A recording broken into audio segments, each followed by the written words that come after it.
মুসলমানের ছেলে মেয়েরা, তরুণেরা, বাপেরা, এ নবী পাকে প্রেমিকেরা দুদিনের বয়ায় পড়ে আখিরাতকে হারিয়ে ফেলবেন না। এ দুনিয়া আল্লাহ পাকের জন্য পরীক্ষা করে পাঠিয়েছে। এই দুনিয়া জমিনে যিনি পাঠিয়েছে তিনা দাসত্ব করতে হবে। এই দুনিয়া যা তা দাসত্ব করতে হবে। সেই দাসত্বটা কি জানাবার জন্য তিনি যুগে যুগে নবী রাসূল পাঠিয়েছে। এই মাসে পাঠিয়েছে আখেরি নবী নূরে মুজাসসাম মুহাম্মদ আরবি সাল্লাল্লাহু আলাইহি ওয়াসাল্লাম। তিনার সংসারের কথা তো বললাম। এ যুবকেরা, এবারে তিনার কন্যার একটু কথা বলি। আল্লাহ নবী আমল করে একজন সাথে মেহমানকে নিয়ে আল্লাহ নবীর বেটি ফাতেমা ঘরে যেতে লেগেছে। ফাতেমাটা কে? ফাতেমা যে কিনা হাসান হোসেনের আম্মা যান। ফাতেমাটা কে? ফাতেমা যে কিনা শেরে আলীর স্ত্রী। ফাতেমাটা কে? ফাতেমা আল্লাহ নবীর কলিজার টুকরি। এই ফাতেমা মর্যাদা কতটা!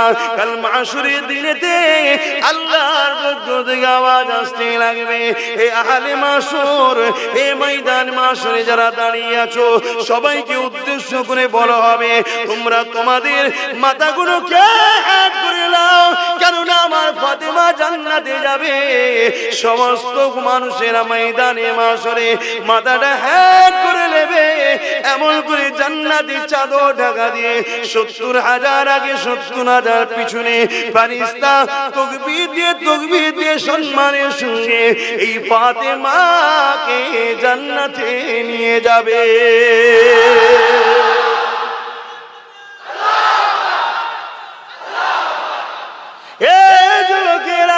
এই ফাতেমা হুজুরের ঘরে একটু কথা বলি শোনে। আল্লাহ পেয়েছে এত সহজে নয়, এত মর্যাদা এমনি পাইনি গো। কারবালার জমিনে তো বাচ্চাকে শহীদ তো করিয়ে দিল। আসলে এই বিষয়ে আজকে আলোচনা করছি না। আমি যে বিষয়টা বলতে চাইছি, হযরতে বেটি ফাতেমা হুজুরের ঘরে আল্লাহ নবী তাশরীফ নিয়ে গেলে সঙ্গে একজন সাথী ছিলেন যে কিনা বড় ক্ষুধার্ত মানুষ ছিলেন। আল্লাহ নবীও ক্ষুধার্ত ছিল। 3 দিন নবী আমার নিজের পেটে পাথর বেঁধে রেখে দিয়েছিল। এ নবীর গোলামেরা, এ নবীর উম্মতেরা, এ আমার নেতার মাননেওয়ালারা, মুখে শুধু দাবি করলে হবে না, আল্লাহ অন্তরটা দেখে নেবে। কে অন্তর থেকে নবীকে মানে, কে মুখে মানে। হযরতে ফাতেমা ঘরে রাসূল চলে গেলে রাসূল গিয়ে বলতে লেগেছে, ফাতেমা রে, ঘরে কি তোমার কিছু খাবার আছে? এ ফাতেমা, তোমার আব্বা জান 3 দিন খায়নি। আমার আল্লাহ যে হালে রেখেছে কোটি কোটি শুকরিয়া, কিন্তু আমার সাথে একজন মানুষ রয়েছে যে বড় ক্ষুধার্ত মানুষ, 2 দিন খায়নি। এ ফাতেমা, তোমার ঘরে কি কিছু খাবার আছে?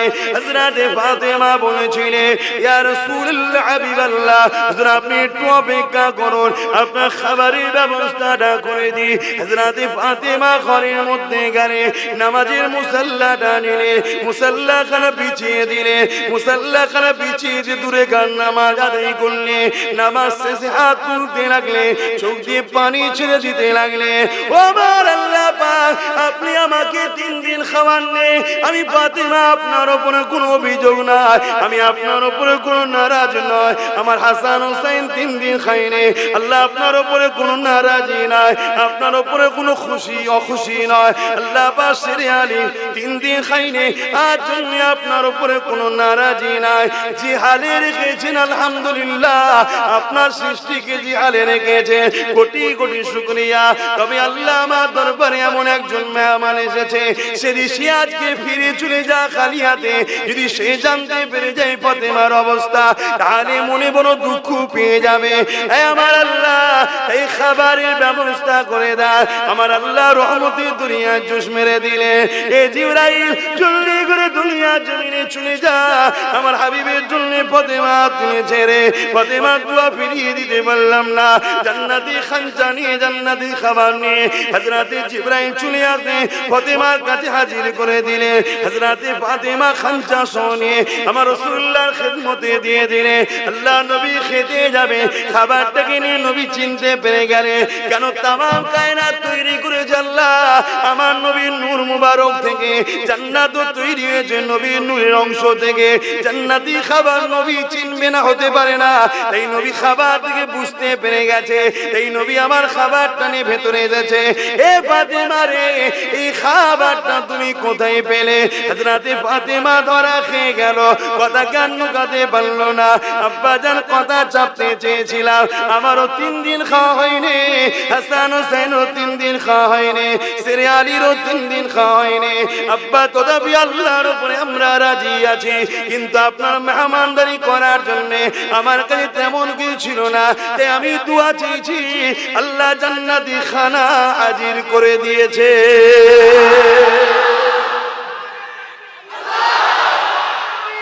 আল্লাহু আকবার।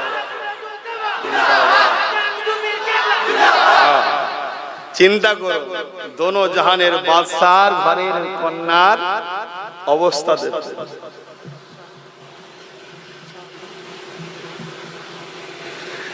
তাদের পরিবারের অবস্থা দেখুন, আর আজকে আমরা কি করছি।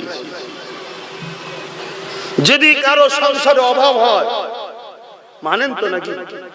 ভাই বলে ছেলে বলে কারো সংসারে অভাব হয়, বিশ্বাস করুন 41 দিন তাহাজ্জুদে নামাজ পড়ে, দরুদে ওজিফা করে, 100 বার কম করে দরুদ পড়ে আল্লাহর কাছে হাত তুলে বলুন, আল্লাহ আমার সংসারে বড় অভাব, আমার প্রয়োজন। আমার আল্লাহ আপনার 1000টা রুজির দরজা খুলে দেবে। জোরে বলুন সুবহানাল্লাহ। আপনি যাচ্ছেন কোথায়? দুনিয়া আপনাকে নানা রকম দিক দিয়ে ষড়যন্ত্র করছে। মহিলা সমিতির লোনের সিস্টেম বেরিয়েছে, মহিলা ছাড়া লোন দেওয়া হবে না। এটা একটা পরিকল্পনা, আমাদের পর্দানিশীরা মা গুলোকে বাইরে বার করা, ফর্ম ফিল আপ করার জন্য পরপুরুষের পাশে বসানোর একটা ষড়যন্ত্র। লোনের নামে এসি রুমে ডেকে নিয়ে পার্সোনাল কথা বলার একটা প্ল্যান। কেননা তারা জানে যে ইসলামের পুরুষদের দোয়া এখন কবুল যদি না হয়, মহিলাগুলোর দোয়া এখনো কবুল হবে। জোরে বলুন সুবহানাল্লাহ। তাই তারা জানে যে এদের সঙ্গে কখনো আমরা লড়াই পারিনি আর পারবো না। কেন এরা যখনই দোয়া করে আসমান থেকে আবাবিলের মতো এখনো পাখি আসবে, এখনো ফেরেশতা আসবে। জোরে বলুন সুবহানাল্লাহ। তাই এরা দুয়ার জায়গাটাকে বন্ধ করার জন্য আমাদের মা বেটিগুলোকেও বাইরে বার করছে বিভিন্ন দিক দিয়ে। তাই 10,000 15,000 টাকার জন্য, 1000 2000 টাকার জন্য আমার মা বোনেরা বেপরদা হবে। হালাল ইনকাম করা শরীয়তে জায়েজ, বেপরদা হবে। আল্লাহ আমাদেরকে সৎ বুদ্ধি দেন। আমার কথায় বেজার হচ্ছে? দরুদ শরীফ আল্লাহুম্মা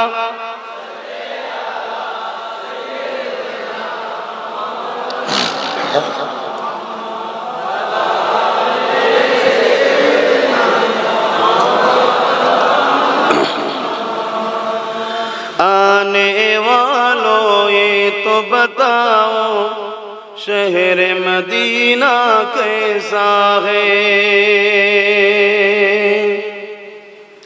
आने वालों ये तो बताओ शहर मदीना कैसा है। सर उनके कदमों में रख कर, सर उनके कदमों में रख कर झुक कर जीना कैसा है। आने वालों ये तो बताओ शहर मदीना कैसा है। अल्लाहुम्मा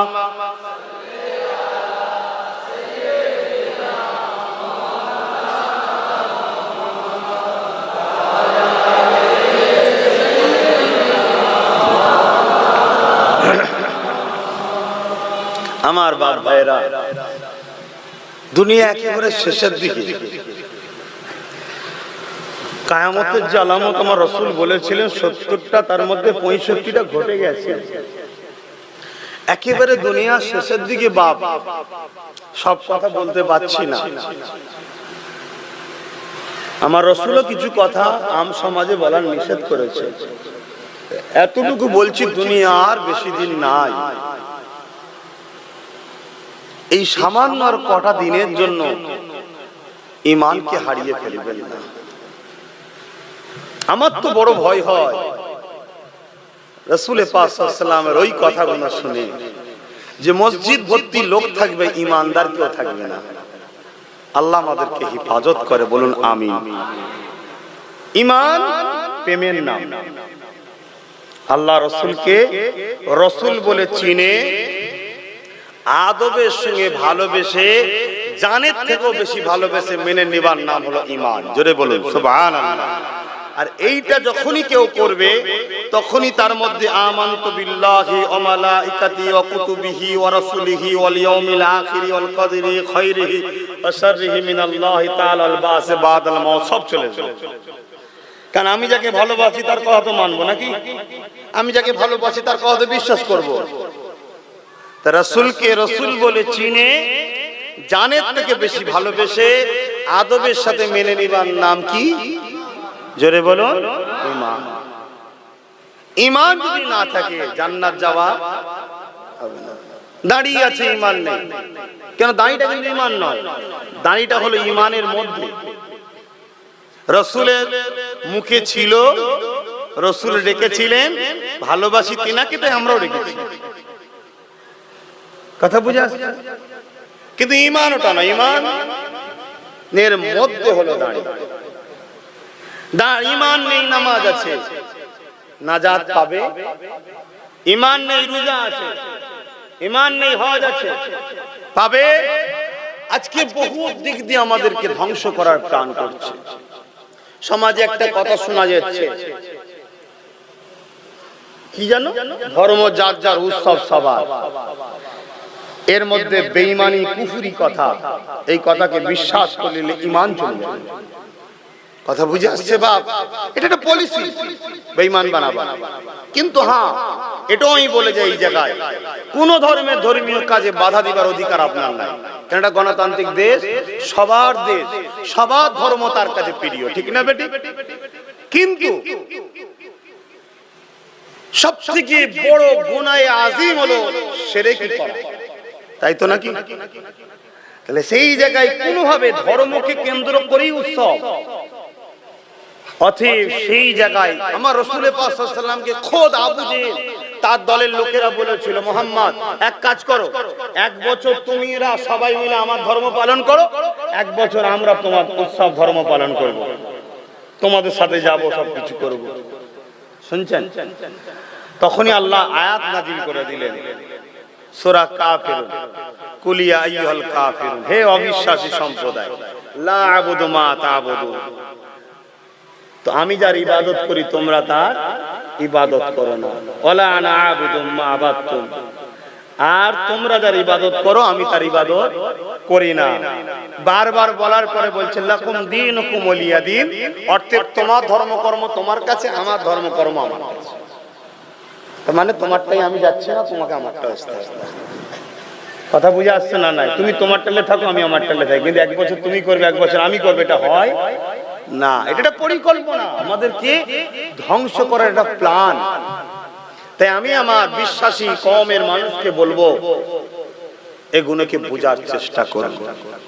ঠিক এই কথাটা কারো খারাপ লাগলো তো আমার কিছু করার নেই, কারণ আমি তো কথা বলবো আল্লাহর জন্য, আমি তো কথা বলবো রাসূলের জন্য। আহা, কতটা কষ্ট আপনাদের মহল্লায়। আমার রাসূল কত কষ্ট করেছে, তার জীবন ইতিহাস পড়ুন। আল্লাহ নবী যখন 1000 বছর আগে দুনিয়া জমিনে বারো রবিউল আউয়াল সুম্মা সাদেকে সময় তাশরীফ আনলে, আল্লাহ নবী দুনিয়া জমিনে এসে দেখলেন এই পৃথিবীর জমিনে মানুষেরা এক আল্লাহকে ভুলে গিয়ে নিজেরা নিজেদের কাল্পনিক বিশ্বাসী হয়ে নিজেরা নিজেদের হাতে তৈরি 360টা নকল খোদা তৈরি করেছে। এক একজনের এক একটা নাম দিয়েছে, লাত উজ্জা নাম দিয়েছে। এ নওজওয়ানেরা, আল্লাহ নবী দেখতে দেখতে লাগলে এই দুনিয়ার মানুষেরা নিজেদের মাগুলোকে হত্যা করতে লেগেছে, নিজেদের মেয়েগুলোকে জেন্ত পুঁতে দিতে লেগেছে। নারী মানে ভোগের জিনিস করে দিয়েছে, নারীদের কোনো সম্মান মর্যাদা ছিল না। তাদের ধারণা হলো মেয়ে ছেলে জন্ম নিয়েছে শুধুমাত্র পুরুষরা ভোগ করবে বলে, এইভাবে অত্যাচার করতে লেগেছিল। আজ থেকে 1,000 কিছু কম বেশি আগে আল্লাহ নবী দুনিয়ার জমিনে তাশরীফ এনে দেখতে লাগলে দুনিয়ার জমিনের মানুষেরা তারা এমন করে গরিব দিগকে গলাতে শিকল বেঁধে দিয়ে বাজারে নিয়ে যে বিক্রি করতে লাগলো। ধনী লোকের ঘরের লোকেরা আসতো, ওই বাজার থেকে গরিবের ছেলেদেরকে কিনে নিয়ে যেত, তাদের উপরে পেটের আঘাত করতো, তাদেরকে ঘরে নিয়ে যে জীব জন্তুর মতো ব্যবহার করতো। গরিবের ঘরের মেয়েগুলোকে বাজার থেকে কিনে নিয়ে যে তাদের শারীরিক নির্যাতন তৈরি করতো। তাদের গর্ভ থেকে সন্তান হতো, সন্তান যদি পুরুষ হতো ওই সন্তানটাকে নিয়ে ওই মহিলাটাকে হত্যা করে দিত। আর সন্তান যদি কন্যা হতো ওই মহিলাকে হত্যা করে দিত, ওই বাচ্চাটাকে হত্যা করে দিত। এ যুবকেরা, এই দুনিয়া জমিনে নবী আমার বাবার মা হারা নবী এই পৃথিবীর বুক থেকে নারীদের মর্যাদাকে দিয়েছে, অন্যায়কে বন্ধ করেছে, দাসত্ববোধ বন্ধ করে দিয়েছে, এক আল্লাহকে চিনিয়েছে, শিরক থেকে মানুষকে টেনে এনেছে, দাসত্ব শিকল ভেঙে দিয়ে গরিবদের ঘরে মুক্তি দিয়েছে।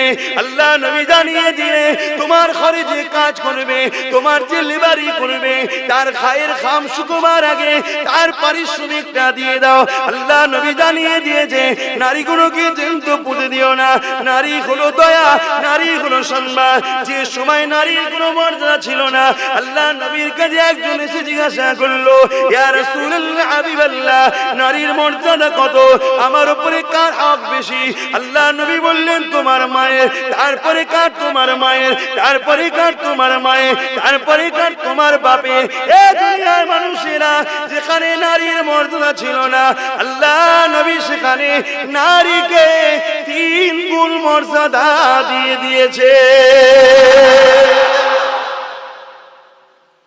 এত সহজে হয়নি বাপ। সেই নবীর উম্মত দাবি করব, আবার সেই অন্যায়গুলো শুরু করবো আমরা? কিচ্ছু করার নেই বাপ।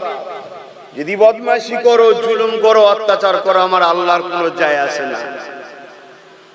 দুনিয়ায় যত পাপ বাড়বে, অন্যায় বাড়বে, বেশরিয়াতি কাজ বাড়বে, শিরক বাড়বে, আল্লাহর পক্ষ থেকে একটা করে আসবে ভাইরাস, মহামারী, বিমার, ঝড় ঝাপটা, তুফান। এই তো আস্তে আস্তে দেখছিলাম সব প্রায় ডুবে ডুবে আছে। কি অবস্থা! আল্লাহ হিফাজত করেন, সবার রুজিতে দুবেলা পেট ভরে খাবার ব্যবস্থা করে দেন, বলুন আমিন। দুজন সমাজে পাপ করে আর ভুগতে সবাই কি হয়? যদি বলেন কেন? ওই দুজন যে পাপ করে তাকে আমরা রুখি না।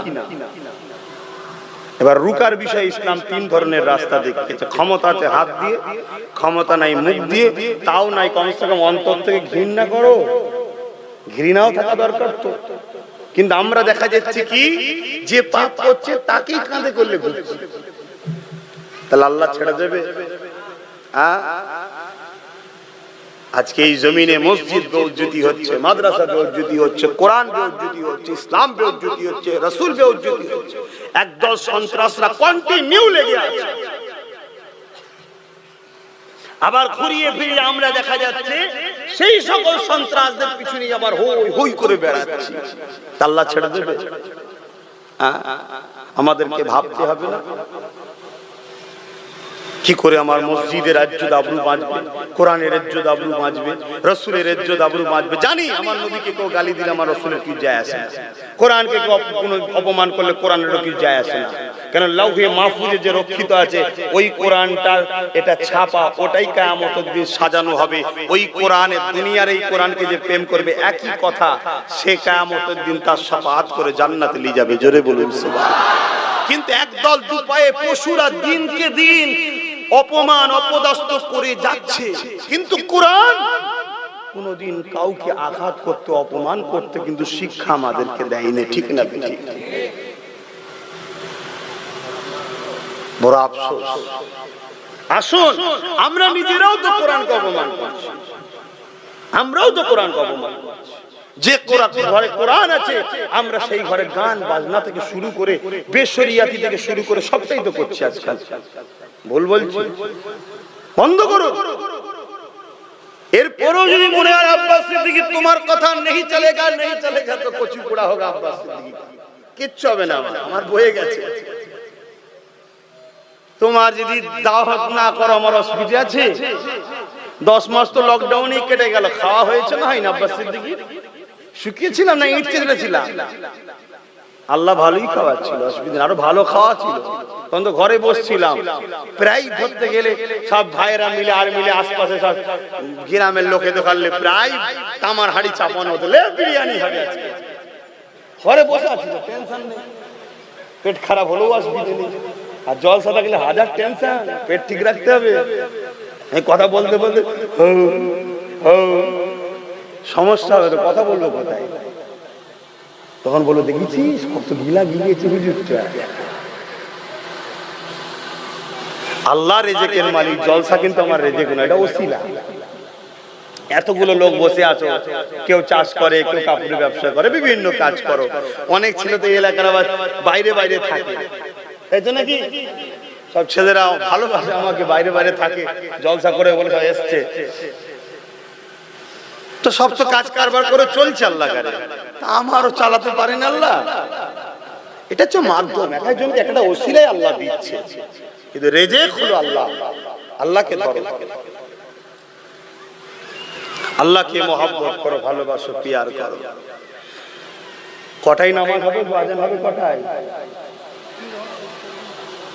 একটু বলি নাকি 4:30 পর্যন্ত হোক, অসুবিধা কি আছে? হক থাকবে, হক থাকবে না, তখন হক কমজোর হয়ে যাবে। নামাজটা পড়তে হবে না। শোনো, হবে কি হবে না, কবুল হবে কি না হবে, অত আমার মাথায় ঢুকিয়ে লাভ নেই। রুকু দেবো, মাথা হ্যাট করবো। আল্লাহ তোমাকে সেজদা করেছি, তোমার রুকু দিয়েছে, হয়েছে কি হয় না আমি জানি না, ওটা তোমার দয়ার উপর নির্ভর, তাই তো নাকি? দয়া করে নিলে হবে না হবে। আল্লাহ কারো মুখাপেক্ষী নয়, আল্লাহুস সামাদ, আল্লাহ কারো মুখাপেক্ষী নয়। কথা বুঝে আসছে? তবে হ্যাঁ, আল্লাহ পাক কিন্তু একমাত্র তিনার হাবিবকে ভালোবাসেন। জোরে বলুন সুবহানাল্লাহ। আর হাবিবের খাতিরে, হাবিবকে যারা ভালোবাসে তাদেরকেও আল্লাহ ভালোবাসে। জোরে বলুন সুবহানাল্লাহ। আমি বলিনি, আল্লাহ খোদ নিজে বলেছে। আহা, কি মাকাম দিয়েছে আমার নবীকে। সেই নবী কত কষ্ট করেছে জানেন না এই হককে প্রচার করতে গিয়ে। আল্লাহ নবী মক্কা জমিনে এসে দাওয়াত দিতে লেগেছে, এ মক্কা মানুষেরা আল্লাহকে মেনে নাও, আনা মুহাম্মাদুর রাসূলুল্লাহ, আমাকে নবী বলে মেনে নাও। এ দুনিয়ার মানুষেরা, ইসলামের জোর জবরদস্তি চলে না। আল্লাহ আমাকে পাঠিয়েছে তোমাদের জন্য মেসেঞ্জার করে খবর দিতে। আমি তোমাদেরকে খবর দিয়ে দিলাম, এই জমিন আসমান কায়নাতের একমাত্র মালিক লিল্লাহি মা ফিস সামাওয়াতি ওয়া মা ফিল আরদ, একমাত্র মালিক আল্লাহ। লাম ইয়ালিদ ওয়া লাম ইউলাদ, তিনার কোনো বাপ মা নেই, তিনার কেউ জন্ম দেয়নি, তিনার কোনো স্ত্রী ছেলে পুলে নাই। ওয়া লাম ইয়াকুল্লাহু কুফুয়ান আহাদ, তিনি এক অদ্বিতীয়, তিনার সমকক্ষ সমতুল্য কেউ না। এ দুনিয়ার মানুষেরা, তোমরা যে নিজেদের কাল্পনিক বিশ্বাস করে 360টা নকল খোদা তৈরি করেছে, কোনো তোমাদের মন গড়া, কারণ আল্লাহকে কেউ দেখে না, তার কোনো ফটো ছবি কিছুই নাই। তাই তোমরা যেগুলো তৈরি করেছে, কোনো ভুল ধারণা তোমাদের, এইগুলোকে তোমরা উপাসনা করো না। তোমরা সেই আল্লাহর উপাসনা করো যার ইশারাতে সূর্য ওঠে, চাঁদ ডোবে, চাঁদ উঠে সূর্য ডোবে, যার ইশারাতে বিশাল সাগরে তুফান হয়, যার ইশারাতে জমিন হয়েছে, আসমান হয়েছে, যার ইশারাতে মায়ের গর্ভে সন্তান হয়, যার ইশারাতে রাত হয়, দিন হয়, ঝড় হয়, তুফান হয়। এ দুনিয়ার মানুষেরা, তিনি যুগে যুগে নবী রাসূল পাঠিয়েছে, ঈসাকে পাঠিয়েছে, মুসাকে পাঠিয়েছে, ইব্রাহিমকে পাঠিয়েছে, দাউদকে পাঠিয়েছে, ইব্রাহিম খলিলকে পাঠিয়েছে, ইসাকে পাঠিয়েছে, ইসমাইলকে পাঠিয়েছে। আমি আব্দুল্লাহর বেটা মুহাম্মদকে তোমাদের জন্য পাঠিয়েছে। কিয়ামত পর্যন্ত আমার নেতৃত্ব তোমাদেরকে মানতে হবে। তোমরা চলে আসো আমার দিকে, আমার কথাটা মেনে নাও। মক্কা সেই সময়ে যারা নকল খোদার উপাসনা করত, বড় বড় পাথর নিয়ে আমার নবীকে মেরেছে। আমার নবী রক্তাক্ত খরচে বসে বসে কাঁদে। আমার আল্লাহ বলতে লেগেছে, হাবিব মনে দুঃখ ব্যথা নিও না গো, তুমি আমার কথা বলতে গিয়ে মার খেয়েছো, তুমি আমার কথাই মানুষকে শোনাতে গিয়ে মার খেয়েছো। আমার হাবিব তামাম পৃথিবীর মানুষ যদি আমি আল্লাহ আমাকে না মানে এতে আমার কোনো ক্ষতি নাই, তামাম পৃথিবীর মানুষ যদি আমাকে না ডাকে এতে আমারও কোনো ক্ষতি নাই। হাবিব তুমি কি আমাকে মানো? আমার নবী সাদা আগুন তুলে বলতে লেগেছে, আশহাদু আল্লা ইলাহা ইল্লাল্লাহ, আল্লাহ আমি সাক্ষী দিচ্ছি আপনি একমাত্র মালিক। আমার আল্লাহ জানিয়ে দিলেন, আমার হাবিবের তামাম পৃথিবীর মানুষ যদি আপনাকে না মানে এতে আপনারও কোনো ক্ষতি হবে না। দুনিয়া যদি আপনাকে গালিও দেয় এতে আপনার কিছু ক্ষতি হবে না। আমার হাবিব রে, আমি আল্লাহ মালিক সাক্ষী দিয়ে দিলাম তুমি মুহাম্মদ রাসূলুল্লাহ।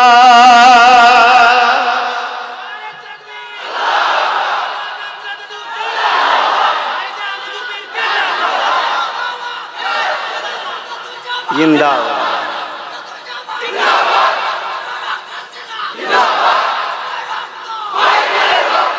এতে এতে দুনিয়ায় কি আমার রসুলকে মানলো, কি আল্লাহকে মানলো, আল্লাহরও কোনো অসুবিধা নেই, রসুলের কোনো অসুবিধা নেই।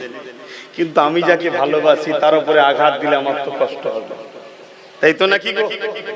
তাই কিছু দুপায়ে পশু যুগ যুগ ধরে ঘুরিয়ে ফিরিয়ে আমার রসুলকে অ্যাটাক করা, কোরআনকে অ্যাটাক করা, মসজিদকে অ্যাটাক করা, মাদ্রাসাকে অ্যাটাক করা, ইসলামকে অ্যাটাক করা, করছে না করে না? হ্যাঁ, অথচ কেউ পারবে? কোন মুসলমান নবী প্রেমিক মুসলিম দাবি করলে হয় না। লোক মনে করে মুখে দাঁড়িয়ে থাকলেই মুসলমান, রবীন্দ্রনাথ ঠাকুর থাকলে তো ডবল মুসলমান হয়ে যেত। তাহলে লোক মনে করে বড় গলি জামা পরলে হয়তো মুসলমান, মাথায় টুপি থাকলেই মুসলমান না। ইমানদার মুমিন মুসলমানের কথা বলছি, যে নবীকে ভালোবাসে, একটা কেউ নবীর প্রেমিক বলতে পারবে? কোন ধর্মস্থানে একটা ছোট্ট ঢিল মারতে পারবে? জোরে বলো। রাতের অন্ধকারে মারতে পারবে? কারো ধর্মগ্রন্থকে কেউ খারাপ কমেন্ট করতে পারবে? চিৎকার দিয়ে বলো, পারবে? হ্যাঁ কি না? কেন পারবে না? কি জন্য পারবে না? রাতের অন্ধকারে কোন ধর্মের স্থানে একটা ঢিলও মারতে পারবে না। কেন? একটাই কারণ, মদিনাওয়ালা আমার প্রেমিক আমায় বারণ করেছে। জোরে বলুন সুবহান। আমার প্রেমিককে যারা গালি দেয় তাদেরকে জানিয়ে দিই, জবান সামলে কথা বলো। কেন? আমার মুহাম্মদ শুধু আব্বাসের নয়, আমার মুহাম্মদ তামাম মখলুকাতের সরদার। জোরে বলুন সুবহান। তুমি যাকে গালি দাও, কটূক্তি করো, সে তোমারও নেতা। মূর্খ হয়ে, দুপায়ে পশু হয়ে তুমি নিজের নেতাকে নিজেই গালি দিয়ে ফেলছো। আর আমার নেতা আমাদেরকে শিখিয়েছে, আমরা তিনাকে মেনে নিয়েছি বলি আমরা কখনো কোন ধর্মগ্রন্থ, কোন ধর্মকে, কোন ধর্মগ্রন্থকে, কোন ধর্মের স্থানকে আমরা চোখের আড়ালে কারো থুতুও ফেলতে পারবো না, ঢিলাও ছুঁতে পারবো না। কেননা আমার আল্লাহ সব দেখতে পায়। জোরে বলুন সুবহান। কিন্তু দুঃখের বিষয়, একদল দুপায়ে পশু তারা বারবার এইভাবে অত্যাচার করছে। করে না? করে না? ধিক্কার। আল্লাহ আমাদের ঘরে সেই সকল দুপায়ে পশু থেকে হেফাজত করেন, বলুন আমিন। সেই সকল অভদ্র মানুষ থেকে আমার বাংলা, আমার দেশ এবং বিশ্বকে হেফাজত করে, বলুন আমিন। কেননা এরা একটা বিজনেস করছে, বিজনেস। সেই বিজনেসটা হলো ফিতনা হলে তাদের লাভ। তাই আমরা আমাদের ভালোবাসার মানুষকে আঘাত করে। কিছু মানুষ আছে আবার সব ধর্মের মধ্যেই আছে, তারা ধর্মের নামে ব্যবসা করে, ধর্মীয় ব্যবসায়ী, ধর্মের নামে ভণ্ডমি, দোকানদার। তাই কিছু লোক মনে করে, বিশেষ করে এটা পশ্চিমা দুনিয়ায় যেভাবে মানুষ ইসলামের দিকে দ্রুত আসছে, নবীর দিকে, তারা মনে করে হয়তো আমাদের দোকানের খদ্দের চলে যাচ্ছে।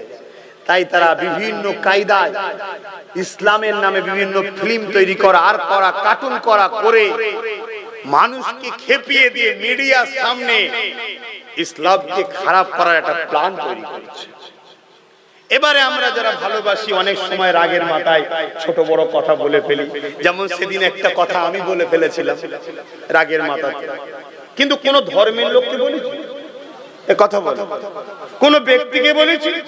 যারা সন্ত্রাসী করবে, যারা সমাজে ফিতনা ছড়াবে, তাদের উপযুক্ত শাস্তি হওয়া দরকার। সেই শাস্তিটা আমি নিজের মুখে বা নিজের হাতে কথা বলাটা গণতান্ত্রিক দেশে শোভা পাই না, কিন্তু সেইটাকে কেটে নিয়ে একদল লোক নিজের গায়ে পেতে নিয়ে সমাজের মধ্যে একটা কিন্তু পায়ের উপরে পা দিয়ে বাংলার মাটিকে একটা গরম করতে চাইছে। কথা বুঝে আসছে না? তারা বাংলায় দীর্ঘদিন দাঁত গলাতে চেয়েছিল, পারেনি, আর ইনশাআল্লাহ পারবেও না। ঠিক না বেঠিক? তারা যতই ষড়যন্ত্র করুক, আমরা রাসূলের আদর্শে আদর্শিত হয়েছি। আমার রাসূল কখনো কখনো নির্দোষের উপরে জুলুম করার ইজাজত দিয়েছে? জোরে বলুন, দিয়েছে? যদি অন্য ধর্মের হোক, সে যদি নির্দোষ হয়, তার উপরে জুলুম করার কোন অধিকার আছে? তাই আমরা সর্বসময় তারা যতই চেষ্টা করো, আমরা বড় ঠান্ডা মাথায় মস্তিষ্কের সাথে চলার স্বপ্ন নেব, চেষ্টা করব ইনশাআল্লাহ বলব। কিন্তু জানি ভালোবাসি, অনেক সময় কষ্ট হয়ে যে অনেকে বলে ফেলে। কিন্তু আব্বাস সিদ্দিকীর কোন বক্তব্য, কোন ভিডিও, কোন সম্প্রদায়, কোন ব্যক্তি, কোন নির্দোষ মানুষের বিষয়ে কোন রকম আমার কোনদিন কটূক্তি একটা বার করতে পারবেন না, ইনশাআল্লাহ বলে যাচ্ছে। কিন্তু কেউ যদি কেটে নিয়ে ছোট ছোট করে ছাড়ে, এডিট করে ছাড়ে, আগে পিছু করে ছাড়ে, বিভ্রান্তি হতে পারে। তাই কারো কথা শুনে, কারো শুনে সমালোচনা করবে না। অনেকে গরম করার জন্য আমাকেও আবার ছোট বড় গালিগালাজ দিচ্ছে, যাতে করে আমার ভালোবাসার মানুষগুলো গরম হয়। খবরদার গরম হবেন না। কেননা তৎকালীন সময় দুপায়ে পশু আবু জেল, উতবা, সাইবা, ওরাও আমার নেতাকে গালি দিয়েছিল। আর সেই নেতার কাজ করতে গিয়ে নবীর গোলামকে যদি গাল খেতে হয়, অসুবিধে কিছু নাই। এই অসুবিধা আছে? সবর করো, ধৈর্য ধরো। তবে হ্যাঁ, ধৈর্যের নাম, সবরের নাম ঘরে গিয়ে কেতা মুড়ি দিয়ে উম করে কাঁদা নয়। কথা বুঝে আসছে না? সন্ত্রাস যারা, সেই সন্ত্রাসগুলোকে মানুষকে চিনানোটা দরকার আছে। ঠিক না বেঠিক? এটা কিন্তু দায়িত্ব সবার, যে সন্ত্রাস কারা, ফিতনা কারা সরাতে চাইছে। একটা মানুষ 1.5 ঘন্টা 2 ঘন্টা কথা বলে, সেটাকে যদি কেউ 2 মিনিট 3 সেকেন্ড 30 সেকেন্ড 1 মিনিট করে ছাড়ে, বিভ্রান্তি হবে না? আরে কখনো কোন ধর্মের মানুষের উপরে আঘাত দেওয়া চলবে না।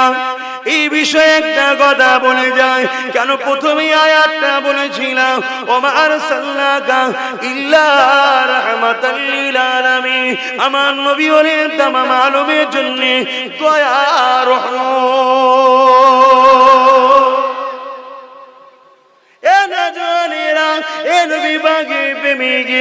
আল্লাহ নবী একদিন রাস্তা দিয়ে যেতেছে, নবী আমার এমন সময় দেখতে পান, ওই রাস্তার ধারে ধুলোবালি মাখা জায়গাতে একটা মহিলা বসে আছে, কমজোরি, দুর্বল, বুড়ি মহিলা বসে আছে। এ নবীর গোলামরা মন দিয়ে শোনো, নবীকে শুধু মানি বললে হবে না, নিজের কাজ কাম চলাফেরা আদর্শে নবীর আদর্শ যেন দেখা যায়। তবেই তো তুমি নবীর প্রকৃত প্রেমী, তবেই তো তোমার জন্য জান্নাত অপেক্ষা করবে, তবেই তো তোমার জন্য হুরিরা ইন্তজারে থাকবে, তবেই তো আল্লাহর রহমত তুমি পাবে। নবী আমার রাস্তা দিয়ে যেতে লেগেছে, আল্লাহ নবী দেখতে লেগেছে একটা বুড়ি বসে আছে, যে বুড়িটা ধুলোবালি জায়গায় এমন করে বসে রয়েছে, বড় দুর্বল বয়স্ক মহিলা। আল্লাহ নবী দেখতে লেগেছে রাস্তা দিয়ে অনেক মানুষ যেতে লেগেছে, ওই মহিলাটি কেউ তাকায় না, কেউ খোঁজও নিতে যায় না, একবার করে দেখে মুখ ঘুরিয়ে না। আল্লাহ নবী আস্তে আস্তে আগিয়ে গেল, নবী আমার মহিলার কাছে বসলো, মা বলে সম্বোধন করলো। মহিলা বড় দুর্বল, কমজোর বয়স্ক, আমার নবীর দিকে চোখ তুলে তাকালো। আল্লাহ নবীকে দেখে বলতেই লাগলো, কে রে বাবা, এত সুন্দর তোকে দেখতে বাবা, কি খবর বললে বাবা? আল্লাহ নবী বলেছিলেন, মা এই ধুলোবালি জায়গাতে কেন বসে আছেন মা? ওই মহিলা আমার নবীর দিকে তাকিয়ে বলল, কোথায় বাড়ি তোর বাবা, কি নাম তোর বাবা? বাবা, আমার খোঁজ নিতে এসেছি বাবা। আল্লাহ নবী বলেছিলেন, মা আমাকে একটা নিজের ছেলে মনে করতে পারে। যে মহিলাটার কথা বলছি, ওই মহিলার গলায় 3টে মূর্তির ছবি আছে, একটা লাত, একটা উজ্জা আর একটা হবল, 3টে পাথরের ফটো রয়েছে। তাকে রসুল বলছে, মনে করেন মা আমি আপনার একটা ছেলে। শুনছেন? তাহলে তোমাদের পাড়া প্রতিবেশী যে ধর্মেরই হোক, কেউ বিপদে পড়লে পাশে থাকার হুকুম ইসলাম দিয়েছে না দেয়? কিন্তু খবরদার, বারবার বলে যাচ্ছি, তাদের ধর্মীয় কোনো উৎসবে পার্টিসিপেট করতে যাবেন না। কেন? ইসলাম তো বারণ করেছে। দ্বিতীয় নম্বর, দেখা যাবে তোমার আর তাদের বিচখানে থার্ড পার্টি কিছু বদমাইশ এসে মারপিট লাগিয়ে দেবে। কথা বুঝে আসছে না? নয়, এতে কি হবে? দুটো সুন্দর পরিবেশ নষ্ট হয়ে যাবে। কথা মাথায় আছে কি নাকি? না বলছে হুজুর ওইটা বললে হয়, ওখানে ঘুরতে ঘুরতে যেতে হবে না। হ্যাঁ,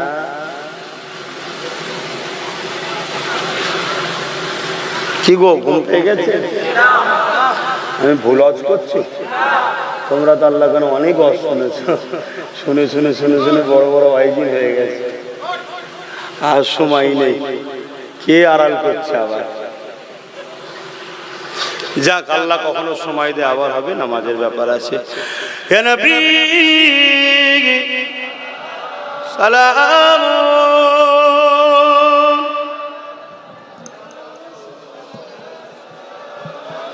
পড়লেস নাই?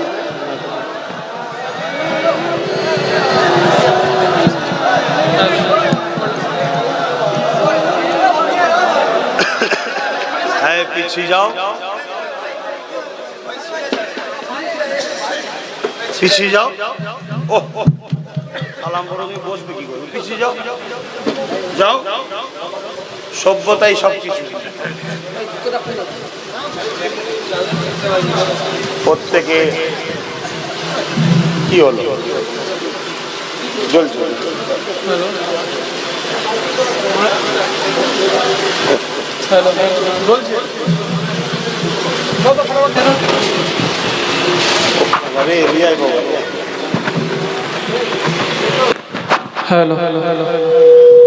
যদি কারো পায়ে জুতো থাকে, জুতো খুলে নেবেন। আদব, আদবে আউলিয়া তৈরি হয়। আর বিয়াদব কি হয়? আবু জেহেল। আবু জেহেল আদব ছিল বলে ওমর ফারুক হয়ে গেল, আর আদব ছিল না বলে আবুল হাকাম আবু জেহেল হয়ে গেল। ভালোবাসেন তো ভাইজানকে? খবরদার, ভালো মানুষ হন। মানুষ মানুষের পাশে দাঁড়াবেন। কোন অমুসলিম ভাই যদি এসে বলে, ভাই আমার বাচ্চার বিবাহ দেবো, কন্যার অর্থ দরকার, তাকে সাহায্য করুন। কারো পরনার কাপড় নেই, শীত বস্ত্র, ঈদ বস্ত্র বা বিভিন্ন কাপড় প্রয়োজন, কারো দিন।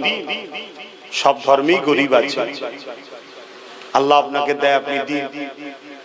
সব থেকে বড় ইসলামে ভালো কাজ হলো গরিবকে খাওয়ানো খাওয়ানো। যে কোনো ধর্মেরই হোক, অমুসলিম হোক, যেই হোক, তাকে খানা খাওয়ানো। কারো ঘর পড়ে গেছে, এই যেমন পানি পানি সব অবস্থা, তেরপোলের দরকার, ঘরের কিছু দরকার, দেন, কোনো অসুবিধা নেই। কিন্তু একটা জায়গা মাথায় রেখে দেবেন, যে জায়গায় আল্লাহ রাসূল অখুশি হয়, আল্লাহ খুশি হয়, সেটা হলো ধর্মীয় কাজে কখনো যাবেন না। কেন? হযরতে ফারুক আজম থেকে রায়াত, ওই সময় আল্লাহর পক্ষ থেকে লানত বর্ষণ হয়। কেন? শিরক হলো সব থেকে বড় কবিরা গুনার কাজ।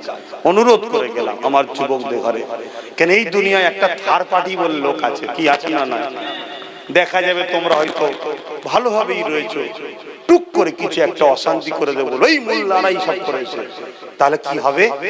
পুরো 10টা 20টা 50টা, একটা জেলা, দুটো জেলা, আস্তে আস্তে সব জায়গায় একটা অশান্তি তৈরি হয়ে যাবে। ঠিক না বেটি? খবরদার ভাই আমার, তুমি তোমার ধর্মীয় পালন করো, ধর্মের উৎসবে থাকো, ধর্মীয় কাজ করো, আনন্দ করো, ইসলামের স্টাইলে করো, আর সে তার করো, সে তার করো। কথা বুঝে আসছে? তাদেরও পরিবারের স্ত্রী আছে, মা আছে, বেটি আছে, তারা একটু বেরোবে, তাদের ধর্মীয় কাজে একটু খুশি আনন্দ করে ঘুরবে। সেখানে তোমরা দিদি 50-60 জন 100 জন যে ভিড় করো, তাদেরও একটা বাধা হয়ে দাঁড়াবে। এগুলোকে মাথায় রাখো। এইসব কথাগুলো সমাজে আবিষ্কার করে তথাকথিত কিছু স্বার্থলোভী মানুষ, যারা সমাজে ফিতনা হলে রাজনীতি ভালো হয়, তারাই সব প্রচার করে যে ধর্ম যার যার উৎসব সভা। নাউজুবিল্লাহ বলুন, নাউজুবিল্লাহ। এটা শিরক, শিরকি কথা, এর মধ্যে শিরকি কুফরি আছে। এবার যদি বলেন আমরা মশলা বুঝি না, আপনারা মশলা বোঝেন, তাহলে বাবার কিছু বলার নেই। কি গো ইমাম সাহেব, মৌলানা সাহেবরা, এখন কেউ যদি বলে তোমরা মশলা বোঝো নাকি, তাহলে যদি বলেন আর কিছু বলার নেই। কি গো মানেন তো নাকি? যুবকদের বলছি, মানো তো নাকি? খুব সাবধান হও, খুব সাবধান হও। লোভে পাপ, পাপে মৃত্যু। প্রথমে হারাম খাওয়াবে, হারাম খাওয়া অভ্যেস হয়ে গেলে দেখবে আস্তে আস্তে জমি জায়গা সব লিখে নেবে, আস্তে আস্তে দিশে হারা হয়ে যাবে। আব্বাস সিদ্দিকী অনেক বলেছে, অনেক বুঝিয়েছে, ক্যাসেট খুলবেন সব টাইমে টাইমে মিলিয়ে নেবেন, আর বাপ বেশি কিছু বলবো না। যার ভালো লেগেছে চলে এসেছে, দাম থাকে প্রকাশ্য থাকুন, আর নাই দিলে দিলে ভাইজানকে রাখুন। ফলো রাখবেন পীরজাদা এমডি আব্বাস সিদ্দিকী বা পিএবিএস, কি করছি না করছি ঠিক সময় ঠিক জায়গায় ঠিক টাইমে কাজ করে করে করে চলে যাবে। আর যার দম আছে প্রকাশ্য থাকুন। কথা বুঝে আসছে না? না ভয় লাগছে? ভাইজানের সাথে থাকলে জেলে যেতে হবে। ভাইজানের থাকলে এই পাওয়া যাবে না, ওই পাওয়া যাবে না। আরে আমার নবীকে যারা নবী বলে ডেকেছিল, সেই বেলাল হাফসির মুখে রড গরম করে ছ্যাঁকা দিয়েছিল, তথাপিও রসুল ডাকা বন্ধ করেনি। জোরে বলুন সুবহানাল্লাহ। আব্বাস সিদ্দিকীর কথা বলতে আসেনি, আব্বাস সিদ্দিকী কথা বলতে এসেছে সেই রসুলের কথা। জোরে বলুন সুবহানাল্লাহ। যেদিন আব্বাস সিদ্দিকীর কথা বলবে, সেদিন আব্বাস সিদ্দিকীর কথা তো মানা যাবে না। আমি যা কিছু করি রাসূলের কথা অনুযায়ী। তুমি আমায় বুঝতে ভুল করতে পারো, আমি বললাম তো এ থেকে জেড, শুরু থেকে শেষ সবকিছুই হলো আমার রাসূল আমাদের জন্য মডেল। লাকাদ কানা লাকুম ফি রাসূলিল্লাহি উসওয়াতুন, বলুন, সব থেকে উত্তম সুন্দর ভালো মডেল হলো মুহাম্মদ রাসূল। জোরে বলুন সুবহানাল্লাহ। তাই সবকিছু ব্যবসা বাণিজ্য কারবার লেনদেন উঠা বসা মা বাপের সঙ্গে মিল মহব্বত, পাড়া প্রতিবেশীর সঙ্গে মিল মহব্বত, অমুসলিমের সঙ্গে মিল মহব্বত, এমনকি কেউ যদি রাষ্ট্র চালাবার শখ করেন, জেলা চালাবার শখ করেন, রাজনীতি করার শখ করেন, তাও মুহাম্মদ রাসূল থেকে শিখতে হবে, অন্য কারো থেকে নয়। এটা তোমার আমার ধর্মীয় স্বাধীনতা। জোরে বলুন সুবহানাল্লাহ। আমার রাসূলের জীবনে মদিনা শরীফের জিন্দেগি রাষ্ট্র কায়েম করেছিলেন। একটা কোনো কাজ কারো ক্ষমতা নেই যে বলতে পারবে যে এইটা রাসূল ভুল করেছিল। 10টা বছর রাসূল রাষ্ট্র চালিয়েছিলেন। 10টা বছরে একটা নারী ধর্ষিত হয়নি, একটা চুরি হয়নি, একটা লোক ভুকা মরেনি, একটা লোকের উপরে বেইনসাফি হয়নি। এটাই হলো মুস্তাফার কৃতিত্ব। জোরে বলুন সুবহানাল্লাহ।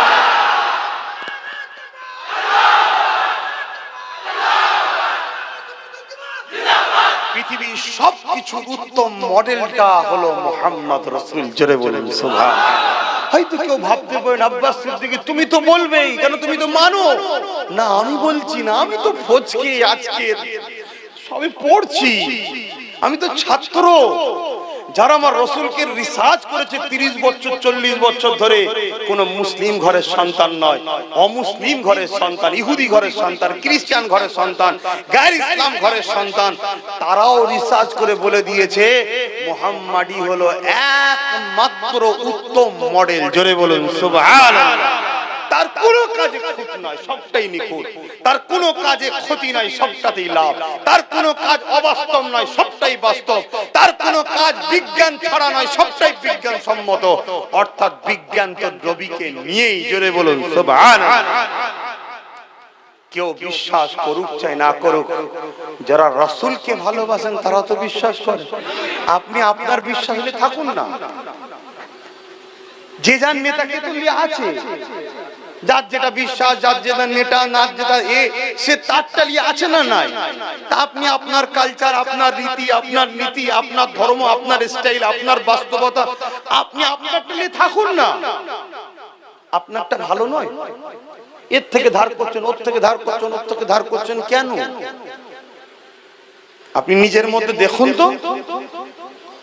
আপনার তো সবকিছু সকাল সন্ধ্যা উঠা বসা দুনিয়া থেকে নিয়ে কবর পর্যন্ত সবটাই তো রাসূলকে অনুসরণ করে চলা দরকার। আপনার যখন কোনো সামনে কিছু আসবে, আপনার তো প্রথম ভাবা দরকার এই বিষয়ে আমার নবীর কি কথা আছে দেখি। যখন নেই তখন অন্য জায়গায় যাবেন। আর আল্লাহর কসম বলছি, জমিন আসমানের নিচে, জমিনের উপরে আসমানের নিচে এমন কোন সমস্যা নেই যার সমাধান আমার রাসূলের মধ্যে নাই। জোরে বলুন সুবহানাল্লাহ। আল্লাহ শুকর করে বলছি, অহংকার শুকরে আদায় করে বলছি। যার যেটা ভালো লাগছে সে তার ভালোবাসার মানুষকে থাকুক। কারো ভালোবাসার উপর আঘাত দিলে সে আমার ভালোবাসার উপর আঘাত দেবে, কিন্তু আমার প্রেমিকটা, আমার নেতাটা এত নিখুঁত, আমি ভালোবাসার মানুষদের ঘরে বা আপনাদের ঘরে শোনাবার, প্রচার করার স্বাধীনতা আমার আছে না না? কিন্তু এই স্বাধীনতাও হরণ করা হচ্ছে, এই স্বাধীনতাও হরণ করা হচ্ছে। ঠিক আছে, ইনশাআল্লাহ কেউ যদি ভুল করে তা বলে আমরা ভুল করব তা নয়। আমরা অবশ্যই আমাদের রাস্তায় চলতেই থাকবো, ডায়ে বায়ে পিছনে কোনো দিকে তাকাবার সময় আমাদের নাই। কারণ হাতি যখন ঢোকে অনেকে অনেক কিছু বলে, অনেক কিছু করে, ও ওর স্টাইলে হেলে দুলি আর করে, ও ওর মিজাজে আছে, ঠিক না বেটি? হ্যাঁ, মোস্তফার গোলাম আমরা, আমরা আমাদের স্টাইলে থাকবো, আমরা আমাদের স্টাইলে চলবো। লোক আমাদের ঘরে আনকালচার বলতে পারে, গিয়া বলতে পারে, এই মডেল নয়রা, এই কঠোরীরা, হ্যাঁ যা খুশি বলকে যা, কেন আমার নজরে তুই একটু পাগল, ঠিক না বেটি? আমি আমার স্টাইলে থাকবো, ঠিক না বেটি গো? পারবে না যুবকরা? হ্যাঁ, তবে আবার বলছি, আমার রাসূল বলেছে, সংখ্যালঘু যারা আমার উম্মতরা, তোমাদের কাছে যদি কোনো সংখ্যালঘু থাকে তাদের উপর যদি তোমরা জুলুম করো, কিয়ামতের দিনে আমি রাসূল কিন্তু তাদের পক্ষে দাঁড়িয়ে তোমাদের বিরুদ্ধে নালিশ করব। কোন গ্রামে 100টা ঘর আছে, 30টা অমুসলিম আর 70টা মুসলমান, ওই 30টা হলো সংখ্যালঘু। ওদের উপরে যদি 70টা মুসলমান কোন রকম জুলুম করেন, কিয়ামতের দিন কিন্তু নবীকে পাশে পাবেন না। শুনছেন? কিন্তু ওদের কাজ কাম সবকিছুতে আপনাদের সহযোগিতা করতে হবে, ভালোবাসতে হবে, ওদেরকে পিয়ার করতে হবে, ওদের সুখে দুঃখে সাথ দিতে হবে, ওদের কোনো না অসুবিধে হয়। কিন্তু একটা জায়গায় মাথা রাখবেন, ধর্মীয় ব্যাপারে কোনো বাধাও দেবো না আর জড়িয়েও থাকবো না। মনে রাখবেন, ইয়া নবী সালাম,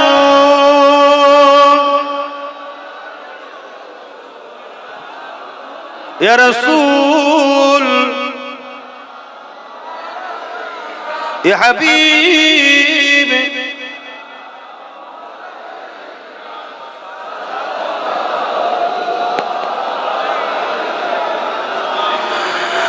আপ সুলতানে মদিনা, মাহবুবে ও সকিনা, নূর সে মামু और सीना, मुस्क से बहता आपसीना, नबी सलाम,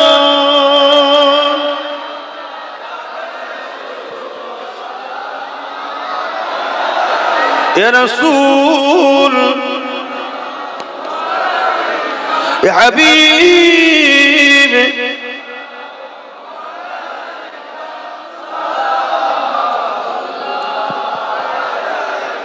আমার বাপ ভাইরা একটু দাঁড়িয়েই দোয়া করে দিচ্ছি, কেন এক্ষুনি নামাজ পড়তে যেতে হবে। মসজিদ কোথায়? আমি যেটা দেখলাম, আচ্ছা আচ্ছা, যাক, আমি যেটা দেখলাম ওখানে পড়ে চলে যাব, আমাকে ভিড়ে জড়ালে হবে। আপনারা প্রত্যেকে নামাজ পড়বেন, মসজিদে জায়গা না হয় একবারে নয় দুবার হলেও নামাজ পড়বেন। প্রত্যেকটা বাপ ভাইকে বলে যাচ্ছি, মা বোনদের বলে নামাজ কাজা করবেন না। রুকু সেজদা দিলে কে খুশি হয়, আর না দিলে কে খুশি হয়? শয়তান। শয়তানকে খুশি করবেন, প্রত্যেকে রুকু সেজদা দেবেন। আল্লাহুম্মা আমিন। এই জলসা শেষ না এখনো হবে? কে আছে?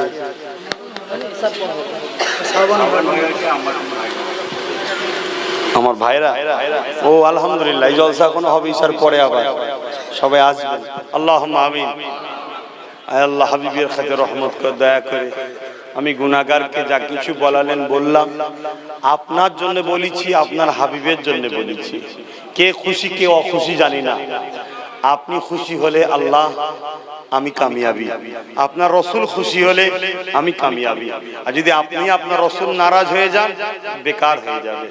আল্লাহ ভিক্ষা চাইছি, আমার এই আলোচনাকে আপনি কবুল করেন, আমাদের এই আশাকে কবুল করেন, আমাদের বসাকে কবুল করেন, আমাদের দানকে কবুল করেন, এই মাহফিলকে কবুল করেন। আয় আল্লাহ, তাম বিশ্বের বুকে শান্তি দেন, প্রত্যেকটা মানবতা প্রেমিক মানুষকে মিলেমিশে থাকার তৌফিক দেন। সন্ত্রাসী যারা করছে, সমাজের মধ্যে ফিতনা যারা লাগাচ্ছে, আল্লাহ ওই সন্ত্রাস মুক্ত আমার বাংলা, আমার ভারত বানিয়ে দিন, ওই সন্ত্রাস মুক্ত পৃথিবী বানিয়ে দিন। হে আল্লাহ, হাবিবের খাতে রহমত করে, দয়া করে আমার রাসূলের আগমনের মাসে আমাদের জীবনের গুনাহকে আপনি মাফ করে দিন।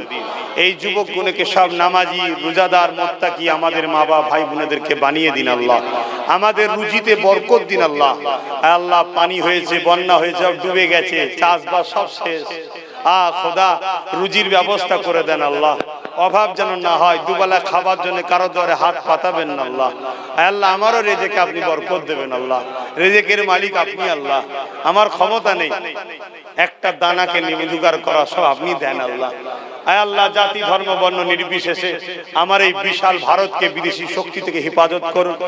আমার এই ভারতকে আল্লাহ সর্বদিক দিয়ে উন্নয়নের শিখরে পৌঁছে দিন আল্লাহ। আমার ভারতকে যারা ক্ষতি করতে চাইছে, সমাজের মধ্যে বিভাজনের আগুন লাগাতে চাইছে, ওই সকল দুপায়ে পশু সন্ত্রাস গুলোর থেকে আমার ভারতকে হেফাজত করেন, আমার বাংলাকে হেফাজত করেন। আমার বাংলার মানুষের রুজিতে বরকত দিন আল্লাহ। বিশেষ করে আমার কওমের মানুষকে সুখে শান্তিতে ইসলামের উপরে রাখেন, মানুষের মরণ নসিব করেন। নামাজের সময় হয়ে গেছে আল্লাহ, প্রত্যেকের মনের নেক আশাকে কবুল করেন আল্লাহ। এই জলসা এখনো হবে, ফুরফুরা শরীফ থেকে আমার দুই ভাই আসবেন আল্লাহ, তাদেরকেও দিন ইসলাম হক কথা বলার তৌফিক দেবেন আল্লাহ। আমাকেও যতদিন জবান খোলাবেন হক কথা বলাবেন আল্লাহ।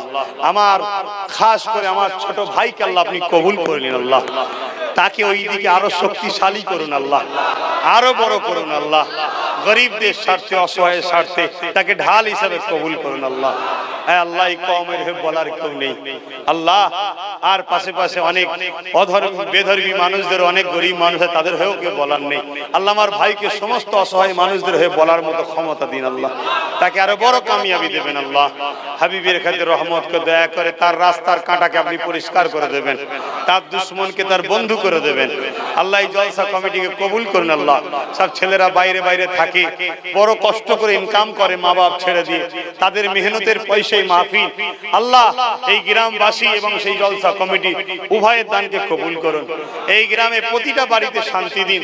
এটা মাদানীপুর, হাজী মোস্তফা মাদানী হুজুরের জেলা আল্লাহ। এই জেলাতে আপনি রহমত দিন আল্লাহ, হাবিবের কাছে রহমত দিন আল্লাহ। যারা আল্লাহ অশান্তির আগুন লাগাতে চাইছে, তাদের হাত থেকে আমাদের পরিবেশকে শান্ত রাখবেন আল্লাহ। ইবাদত, নামাজ, রোজা, হজ, যাকাত আমার ধর্ম আমাকে পালন করার মতো তৌফিক দেবেন আল্লাহ। আমিন আমিন। বারহাক লা ইলাহা ইল্লাল্লাহু মুহাম্মাদুর রাসূলুল্লাহ সাল্লাল্লাহু আলাইহি ওয়াসাল্লাম। কেউ মুসাফার হাত বাড়াবেন না, কাদা হয়ে আছে, আপনারা ঠেলাঠেলি করলে আমার গায়ে কাদা লেগে যাবে। আমি টোটোতে উঠবো, সামনে মসজিদে মনে হয় সেবার নামাজ পড়লাম, তো ওইখানে নামাজ